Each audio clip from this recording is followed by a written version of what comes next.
Oi, como você está? Venho com muito carinho trazer algumas informações a respeito do nosso comportamento quando observamos um sofrimento nosso e do nosso cônjuge na relação conjugal. Você sabia que, como resultados de processos depressivos ou ansiolíticos não tratados, nós podemos criar crenças negativas a despeito de nós e do nosso cônjuge? Olha só, parece que está aumentando cada vez mais o sofrimento de casais que chegam em clínica com uma impressão de que o outro parece estar contra ele. Sabemos que na conjugalidade não existe dois placar. Se um está bem, os dois estão bem.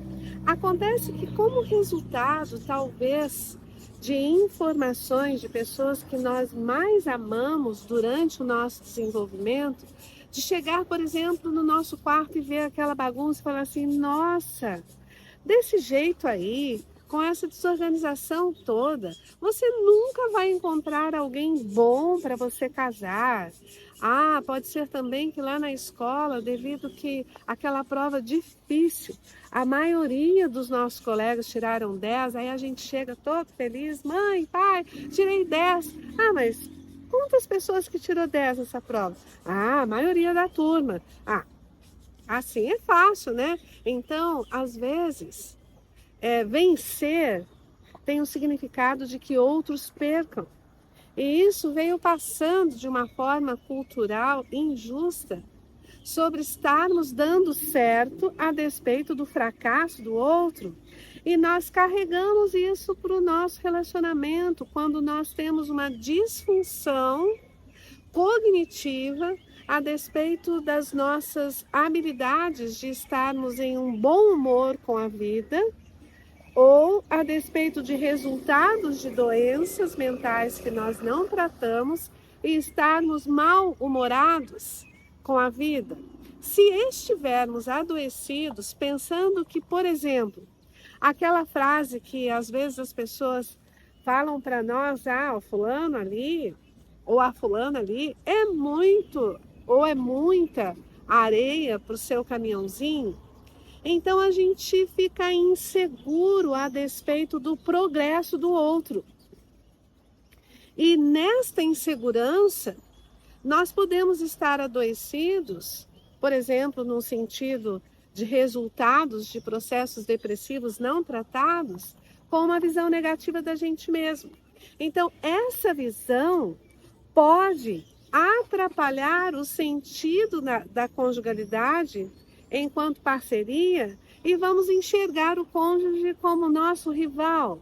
E por amar tanto esse cônjuge, e o medo é tão grande de perdê-lo, ou perdê-la, que o nosso sentido de inferioridade nos gera uma insegurança tão grande que, para manter o outro conosco, nós criamos uma espécie de neurose ou paranoide, imaginando que para que o outro fique preso em nós, ele precisa ou ela precisa estar inferior a nós. E aí, em vez de nós estarmos na motivação, no incentivo para o progresso do outro, nós vamos passar a criticá-lo ou a criticá-la. Com o medo de perder o amor da nossa vida, nós passamos a prender de uma forma sofrida, onde a gente começa a impedir que ele viaje ou ela viaje, ou algum curso de pós, ou até mesmo uma vida acadêmica, a gente se sinta ameaçado e inseguro e não dá a motivação ou o incentivo, onde qualquer pessoa que se aproxime, aí vem o ciúme adoecido, porque o nosso padrão de enxergar a segurança de ter o outro conosco é se o outro for inferior a nós.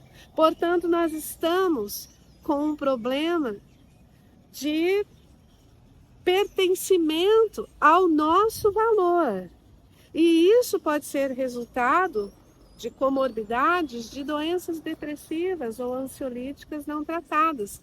Nós temos tanto medo de perder o outro que uma forma de abraçar o outro é aquele abraço de ciúme, é aquele abraço de prender o outro. Ele não pode nem cumprimentar alguém do sexo oposto, que a gente está tão inseguro sobre o nosso valor pessoal, que aquilo já vai detonar o nosso dia, compreende?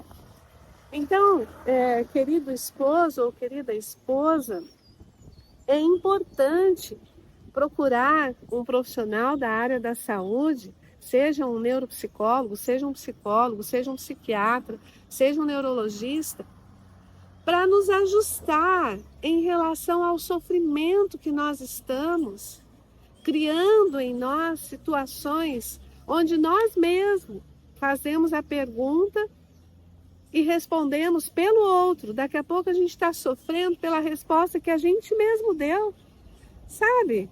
Quando a gente pensa assim, olha, passou a manhã inteira sem me ligar, por quê? Ah, porque eu não tenho a importância que tal pessoa tem para a vida do outro. Ah, porque se fosse para enviar mensagem para tal pessoa, ele ou ela enviaria. Então a gente começa a responder sem dar a chance para o outro responder, já é um sinal de que nós não estamos bem. Quando a gente não comemora um progresso do outro, um elogio que o outro recebeu de alguém, pode indicar que o outro está superior a nós em alguma área da vida, seja na vida financeira, seja no progresso profissional, seja de estar demonstrando uma alegria que eu não consigo demonstrar, e isso começa a me incomodar. Preciso procurar ajuda profissional da área da saúde mental, porque significa que eu não estou bem. Queridos, é muito grande o sofrimento quando a gente não consegue entender que se esse comportamento está em mim, eu preciso buscar ajuda. Porque eu acabo matando a minha relação devagar. E eu começo a ser tão infeliz que eu fico mal-humorado. Então, isso pode trazer prejuízos deletérios, tanto ao cônjuge quanto aos filhos, para quem tem filhos. Eu atendo crianças que têm medo de se afastar dos pais, achando que quando vão se afastar, esses pais vão sofrer, que ele está ali como a criança se coloca como um mediador para garantir o bem-estar dos pais. Eles nem querem sair de perto deles, compreendem? Já está ali com um processo ansiolítico, que a gente chama de ansiedade da separação. Queridos, um grupo de cientistas observaram dentro de um laboratório o comportamento de mamães ratinhas que tinham uma expressão de afetividade de outras mamães ratinhas que não tinham uma expressão de afetividade, que tinha uma expressão de reatividade. Então tinha esses dois grupos para observar como que daria o desenvolvimento desses filhotes. Observaram então que ali na expressão genética, a mensagem que se passava para esses filhos era a continuidade desses comportamentos maternos. Então, da mamãe que não tinha expressão de afeto e uma expressão de reatividade, a convivência dela com seus filhotes transformaram eles idênticos. A gente brinca, né? A fruta não cai longe do pé.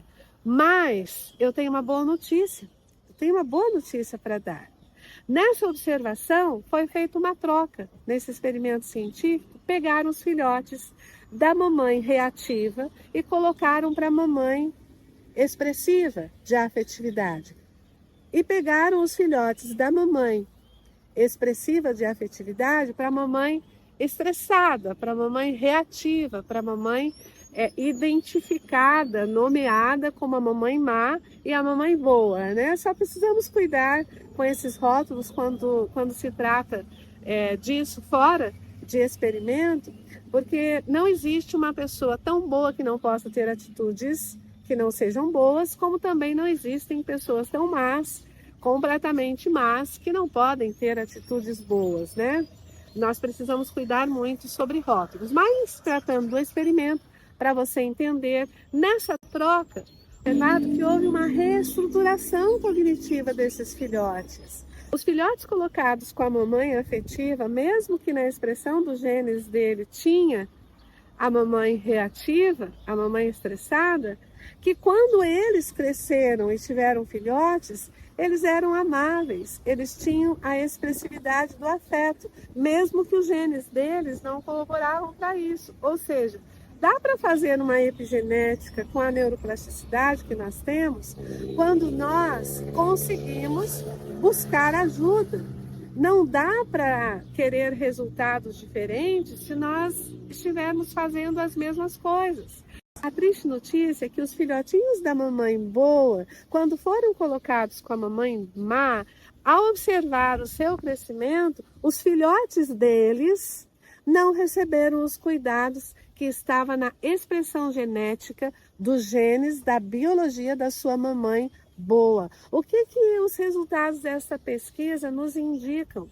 Que mesmo com a força da expressão genética no nosso DNA, a partir do investimento que a gente faz no nosso ambiente de comportamento, ou seja, se eu observo que eu estou reproduzindo atitudes de pessoas que eu imaginei que eu jamais faria aquilo, por exemplo, que a minha mãe fez com o meu pai, ou que o meu pai fez com a minha mãe, ou que os meus pais fizeram comigo, se eu perceber que eu estou reproduzindo aqueles comportamentos que me causavam uma repugna, eu posso buscar ajuda profissional. Esta ajuda nós podemos, claro, buscar do nosso Deus, mas sem deixar de fazer a nossa parte, acreditar que Ele deu sabedoria para que profissionais da área da saúde nos oriente e, se preciso for, que eu use a farmacologia através da consulta com o psiquiatra ou com o neurologista,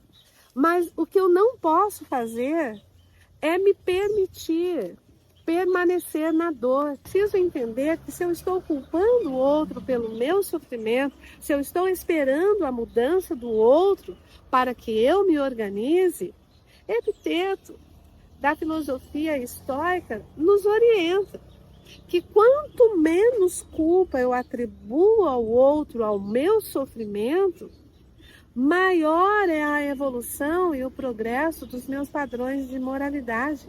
E se de fato eu sou a vítima real, onde eu tenho um cônjuge que tem transtornos de personalidade, que tem transtornos mentais, que me coloca em um relacionamento abusivo, onde eu tenha sofrimento de abuso psicológico e abuso físico, espera aí.